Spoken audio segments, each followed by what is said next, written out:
Welcome to Undercurrents, our daily news show from Unheard's Washington Bureau. Today's guest is Tevi Troy. Subscribe here wherever you get your podcasts and over at undercurrents.tv for the full premium experience of the show.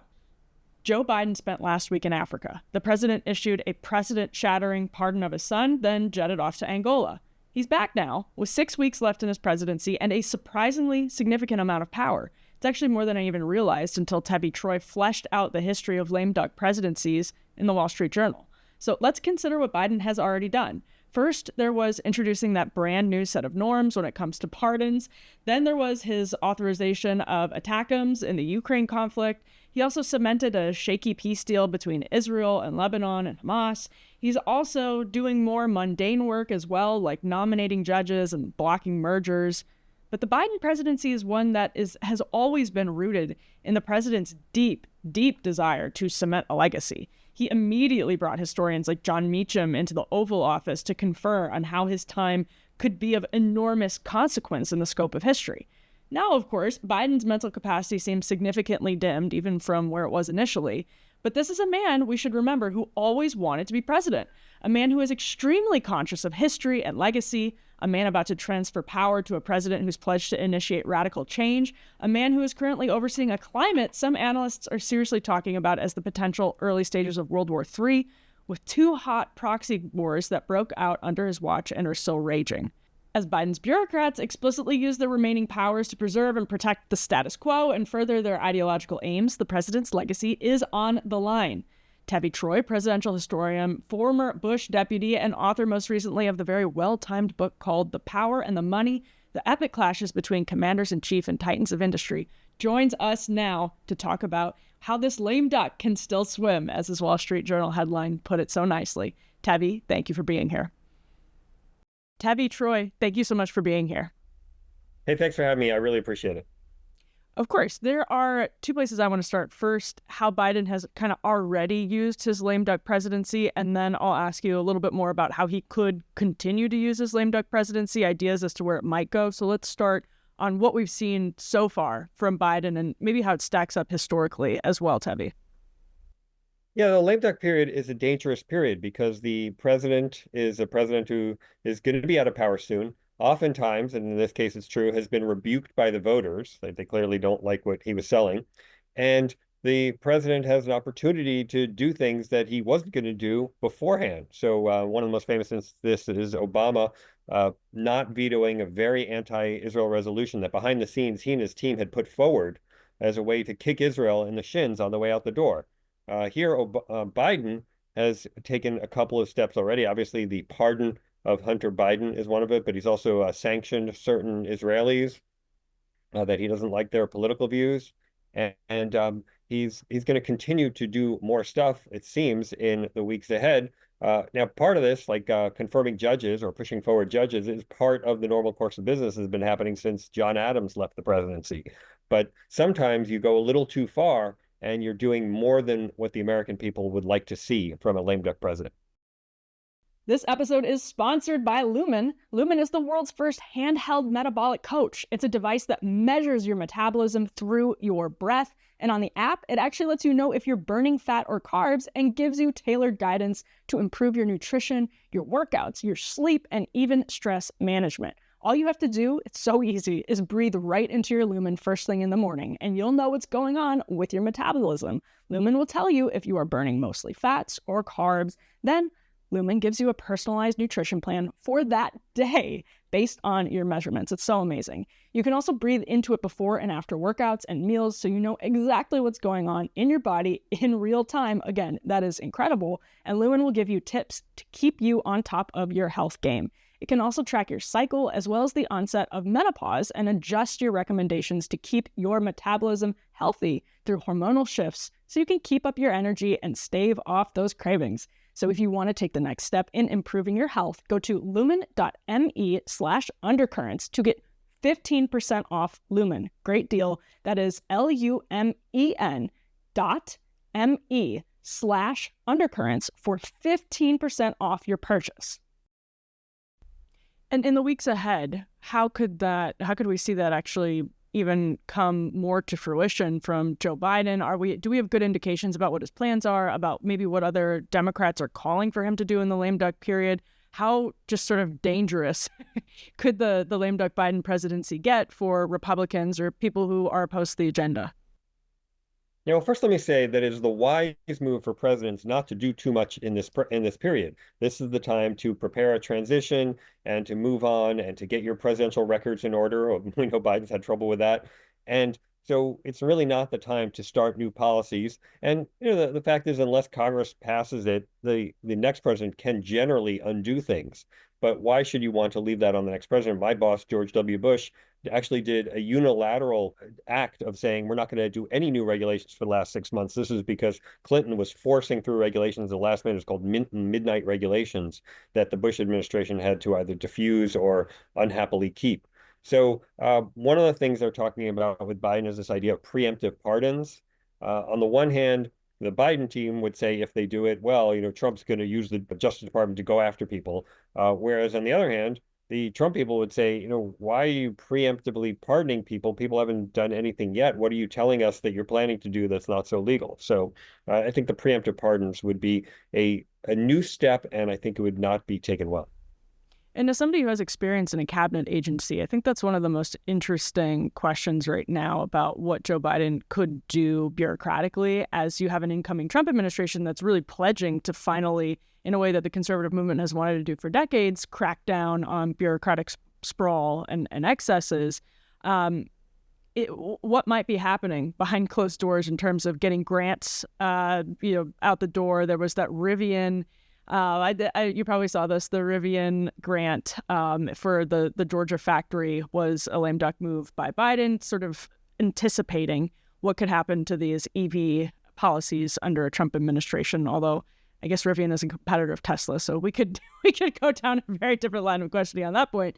But the bottom line is they could be doing all kinds of tinkering at the cabinet agencies right now. Isn't that right, Tevi? You've seen this sort of up close. Look, I mean, Congress went on a huge spending spree, but just because Congress appropriated the money doesn't mean it was spent.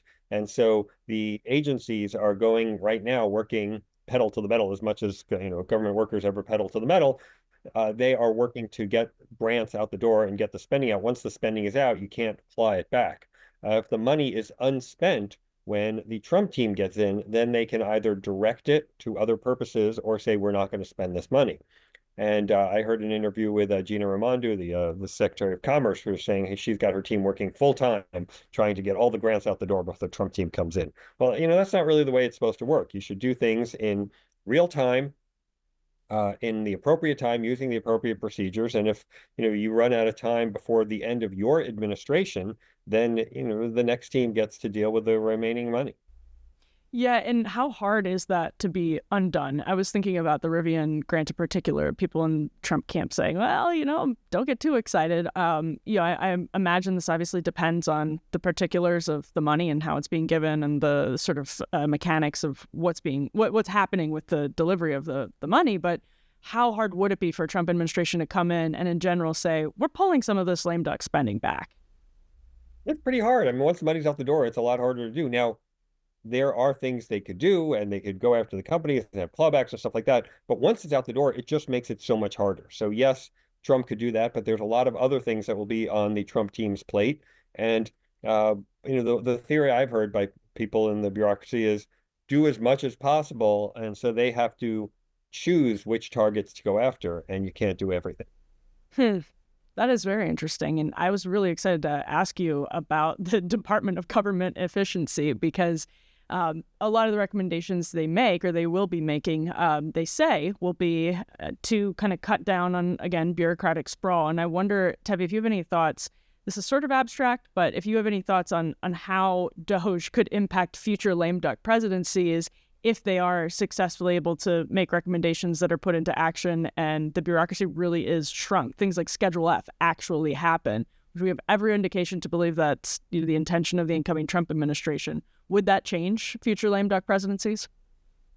Well, Schedule F, I think, is going to be a little harder to do because Biden put in place some rules that have to be undone before they can go forward with it, thinking that a future Republican administration, maybe they didn't anticipate Trump, but a future administration might go in that direction.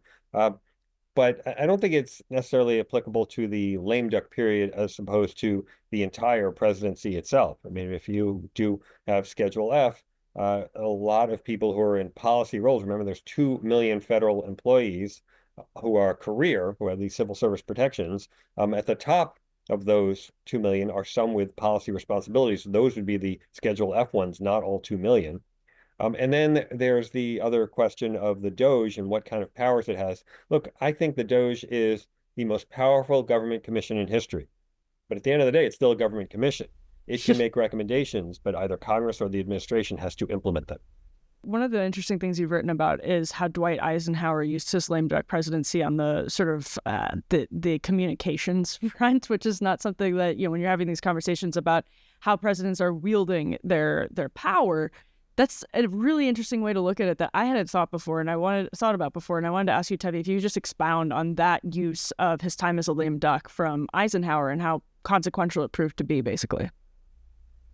Yeah, if you think about it, we've had, let's say, 46 presidents, and taking aside the handful who died in office, so let's say 40, there are only two who have had farewell addresses that we remember. One is George Washington, and obviously he's George Washington, the father of our country, and so he's going to be remembered. But then Dwight Eisenhower, who was a good president, but was not a Mount Rushmore president, he gave this statement about the military-industrial complex, something he prepared for months in advance. It was a televised address, and it is the best remembered non-George Washington farewell address. And people still talk about the military-industrial complex and this fear that in trying to prepare for the Cold War and to make sure that America is armed, the military and big business could work together in ways that perhaps limit our freedoms and are worrisome to the operation of this republic. It actually fits in nicely with some of the themes in my book, The Power of the Money, which is about CEOs and government, how government and big companies work together, sometimes at cross purposes, but also sometimes they collude. And so Eisenhower really gave us a nice reminder of some of the things we should be watching for. And that book is so very timely right now, given what we've seen from the nominations. Actually, just as of right now, there's so many people from the private sector, leaders of the private sector, going into government. It was sort of the case with the first Trump administration. He had Rex Tillerson as his Secretary of State, for one example. But Tevi, this book worked out so well.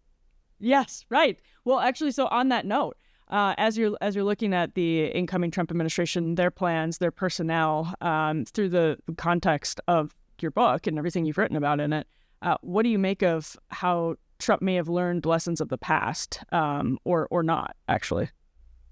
Yeah, it's a good question. So a couple of things here. First of all, the Biden administration and the Obama administration lacked business people in general, and I think that was reflected in the way they passed through regulations. They didn't really take into account the effect of the private sector because they didn't have people who'd worked in the private sector. So it's good to have some private sector voices in there. The second thing is it's not so easy to go from being a CEO to coming into government. Jack Welch, who I talk about in The Power and the Money, who knew 10 different presidents. So he had the record for knowing the most presidents as a CEO. He chose not to accept multiple cabinet nominations when presidents offered them to, because he knew that coming in, it would be harder. It's just harder to deal with. And the third thing, in terms of Trump lessons, he brought in Tillerson because he was looking to gain additional stature as a first-time president, a president who some people thought was a fluke. And he said, well, I'll get this big shot from ExxonMobil. He'll be my Secretary of State, and that will help increase my stature. Now he's a second-term president. He knows the way the city works. He was there all 4 years. Most of the people who worked for him weren't there all 4 years.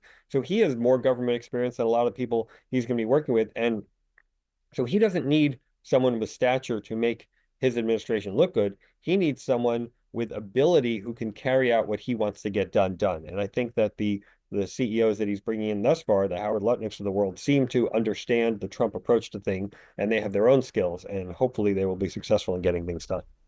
Yeah, that's really interesting perspective, and a slight tangent from the lame duck presidency, but a very interesting one, given that you just wrote an entire book about this. Pivoting to foreign policy, that seems to be an area where lame duck presidencies, I think for some obvious reasons, we just don't use Congress for foreign policy anymore. I mean, we do, but that's, I'm being a little bit flippant, but there's just so much you can do without Congress as a president on foreign policy. Could you walk through a little bit of the history as presidents? You've written about Clinton and George W. Bush, you worked for a little bit about Trump as well. How can presidents change foreign policy as lame ducks? Yeah, well, first of all, I think presidents should not engage in new foreign policies as they're out the door. That doesn't mean they can ignore the world, because you can't. The world is taking place. And so I think we can see this in the succession from George H.W. Bush to Clinton to George W. Bush. So George H.W. Bush starts this mission to Mogadishu in Somalia towards the end of his presidency. It was a humanitarian mission, and there were some good reasons for it, but it ends up blowing up and becoming a disaster on Clinton's watch when 18 U.S. military personnel are killed in the Battle of Mogadishu. Clinton, when he's leaving, he says, well, I don't want to leave something like that to my successor. So when the USS Cole is bombed right before the election, he chooses not to have a U.S. reprisal because he thinks that the new team should handle it. But the transition, as you know, is 10, 11 weeks long. And so when Bush comes in, his team feels like the time for reprisal has passed. And so because of the shift from administration one to administration two, there is this terrible attack on a U.S. warship, and the U.S. does nothing in response. And Al-Qaeda sees this as a victory. It helps them with recruiting because people say, oh, look, we at Al-Qaeda can attack America with impunity. But second, it helps America be seen as a paper tiger in the Middle East. And the 9/11 report said that actually led to the atmosphere, which led to the horrible 9/11 terrorist attacks. And we saw Biden, for example, authorize the ATACMS use in Ukraine. Do we have signals that he's sort of feeling confident about his own lame duck presidency and foreign policy in ways that, I mean, there are two hot wars happening in significant ways right now. So just judging on how he's kind of approached the last month, it seems to me that he wants foreign policy to be a significant part of his legacy and is not shy about making big moves on that front. What do you make of that, Tevi? Yeah, but it also goes both ways. So Biden did give Ukraine more authority to use some of the weapons, and Biden also sanctioned some Israelis, which I thought was a kind of an Obama-like kick on Israel on the way out the door. But at the same time, Trump is talking to Zelensky, and Trump is putting out that, I thought it was a terrific statement on the hostages, saying there will be hell to pay if those hostages are not released. I wish we had heard some of that rhetoric from the Biden administration, because these hostages have languished in the Hamas dungeons way too long. And I think it's time for not only some tough rhetoric, but also some tough action from the U.S., because Hamas obviously thinks they can wait out the Israelis, and they're losing a lot of people, but they seem not to mind that. But if the U.S. gets involved in this, maybe it can break this logjam of these hostages who have been cruelly, cruelly imprisoned by Hamas for so long, including a number of Americans, some of whom unfortunately we know have already been murdered by Hamas. And speaking of foreign policy and even hostages, actually on the Trump front here, I'm curious about the history. People would think about the conspiracies around Nixon and Reagan during their transition periods, Tevi, but how does Trump stack up to how he's, as the incoming president, approached the lame duck president, thinking through, or even, I mean, Mexico is a good example. Big fentanyl bust in Mexico just in the last couple of days after Donald Trump talks about. I wonder why that happened. Right, yeah, exactly. So how does Trump stack up historically?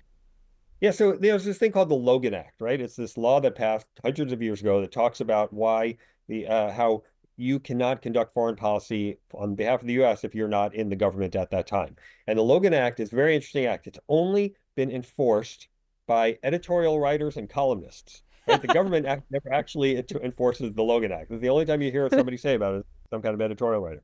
And the fact is that presidents do start engaging with foreign countries about what they plan to do, and it would be irresponsible for them not to. So Trump, yeah, he is having conversations with Mexico and with Israel and with Ukraine, because he's got to know what to do on day one. Now, he can't sign a treaty, nor should he. He can't declare war, nor should he. But a president does have to prepare, and he does have relations with many of these world leaders. And so this is the kind of thing that presidents have typically done during transitions. And I think we're going to continue to see that going forward.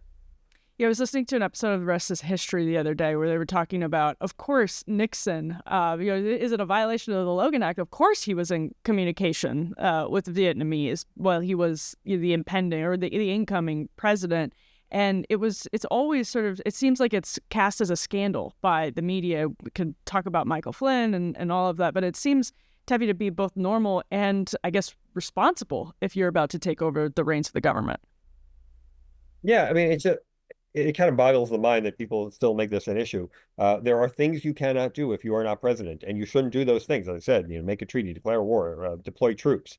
But you have to have conversations about where things are going to be when you get started, what kind of arrangements you're going to make with other countries, what who your allies are. So I think all that stuff, it makes sense. And look, one of the things that Biden was mad about Netanyahu about was that Netanyahu did not call him soon enough after the election. Well, was that a violation of the Logan Act that he had a conversation with Netanyahu a couple of weeks after the election? And then, Netanyahu actually got hit both ways because he um, he didn't talk to Net he didn't immediately talk to Biden, which irked Biden, but he did talk to Biden and congratulate him, which irked Trump. So he kind of ended up irking both the outgoing and the incoming president. And then the outgoing president is now the future president. So it's a very complicated world we live in. Well, and Trump recently signed there's, I don't even know, you will probably know this, Tevi, but they're like sort of formal legal agreements that the incoming administration makes with the outgoing administration. And Trump recently signed on. Do you have insight into what that means for both the lame duck and the incoming administration, that they're actually now formally cooperating in the normal way, even though it looked for a moment like they weren't? It means less for the lame duck and more for the incoming administration. It allows certain funds to go to the transition. It allows for background checks. It allows for briefings to take place from the outgoing administration to the incoming administration. So it helps the incoming administration do the preparation that is needed in order to get ready. Now, this is a different transition in that Trump has already been president. So it's not like he's getting up to speed in a way that he hasn't been previously. But usually this transition period, those 10 weeks or so before the president takes over, are extremely important at an administration figuring out what it wants to do, who it wants to hire. The Trump administration seemed to know that pretty soon, and then how they're going to go about things. And finally, Tevi, Biden started his presidency as an old, obviously the oldest president, but he was thinking very, very deeply about his legacy. He was bringing people like John Meacham and other historians into the White House immediately and talking about Franklin Delano Roosevelt and that's actually probably what led to some of these huge intended to be landmark pieces of legislation that he got to work on right away. Now, I imagine to the extent that he's able to think through these things now, that's weighing heavily on him, that he can use this time to shape his legacy, as we've talked about a little bit. But as a historian, we're about, 6 weeks away from the end of the Biden presidency. How do you think his legacy is shaping up when it'll be, as we can tell right now, when it'll be assessed by historians in the future? Well, I mean, you mentioned John Meacham, which is guaranteed to get me going because John Meacham, I think, led to the original sin of the Biden administration by going in and telling that Biden, with very, very narrow majorities and a really tight election victory, that he could be FDR and LBJ when they had massive majorities in both houses of Congress. By telling him that, he led Biden, I think, down a very problematic path of trying to pass these big pieces of legislation that were very expensive, that were forced down the American people's throats, and that actually led the American people to say, what the heck? You were going to be a normal caretaker president, and now you're trying to remake the entire economy with these big pieces of legislation that you don't really have the votes for, and then you're just jamming through via reconciliation. So I think Meechin is responsible for a lot of the poor direction of the Biden presidency with bad historical advice. Could that be affecting the way Biden sees the next 6 weeks, frankly, if he's still, I'm sure he still has John Meacham in his ear and others, but John Meacham in particular? I mean, I hope they'd learn the lesson on Meacham because, Meacham also wrote that horrific language about the voting rights where he basically called Republicans all the names of the Confederates and Bull Connor and Jefferson Davis and, anybody Jim who doesn't Eagle. agree with you. Right. So that was written by Meacham. And again, I thought that was another very bad step in the Biden administration where they were saying, we're not going to be back to normal. We're not going to tone down the partisanship. We're going to actually up the partisanship and turn it up to 11, as they would say in Spinal Tap. And so I thought that those were two very bad moments for the Biden administration that were both enabled by John Meacham. Well, Tevi Troy, this has been super interesting. Thank you for joining the show. Thank you so much for tuning into today's edition of Undercurrents. We are here every weekday, Monday through Friday, so make sure to subscribe to the channel right here, Undercurrents. Subscribe wherever you get your podcasts, and of course, over at undercurrents.tv. undercurrents.tv for the full premium experience of the show. We are here continuing to keep our eyes on the Biden lame duck presidency as it transpires. Just a few blocks actually from where our studio is. We're here, we're watching. We're also watching the Trump transition, keeping an eye on that as well. So please make sure to subscribe so you stay tuned for all of our coverage of everything going on in Washington right now. We'll be back soon with more.